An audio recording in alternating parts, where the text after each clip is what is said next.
আসসালামু আলাইকুম পৃথিবীবাসীগণ, দেখেন আমি আজকে একটা নিয়ে আছি গুপ্তধনের রান্না। মুরগি খেয়ে খেয়ে যখন পাগুলো জমে যায় তখন কি করবো, আলসামির ভয়ে আগ পরিষ্কার করতে মন চায় না।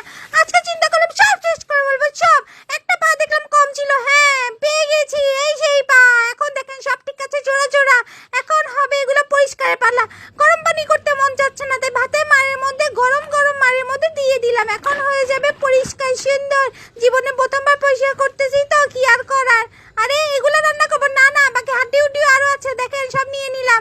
এখন ধুয়ে পরিষ্কার করে এখন হচ্ছে মশলা মাখার পদ্ধতি। পেঁয়াজ, টমেটো, ধনিয়ার গুঁড়া, জিরা গুঁড়া, মরিচ, আদা, রসুন, তেল দিয়ে ভালো করে মাখিয়ে চাকিয়ে বসিয়ে দিব চুলায়। আমি কিন্তু একটা জিনিস দিই নাই, বলেন তো কি দিই নাই? আপনারা বলতে পারলে আপনাদের জন্য গিফট আছে, গিফট। তারপরে কি আর ভালো করে কষিয়ে নেবেন। কষিয়ে আমি একটু বিরিয়ানি মশলা ইউজ করেছিলাম, চিন্তা করলাম আচ্ছা যেহেতু ব্যবহার করে ফেলি, ক্ষতি কি। তারপরে এখন পানি দিয়ে ভালো করে কষাতে হবে, বুঝছেন? ভালো করে কষাতে হবে, ভালো করে কষাবেন, যত কষাবেন ততই মজা। কষিয়ে কষিয়ে রান্না করব আর সাথে ফোন টিপবো। আরে কষানো হয়ে গেছে, দেখি কি সুন্দর কালার এসেছে। এখন একটু পানি দিয়ে ভালো করে ফুটিয়ে নিব।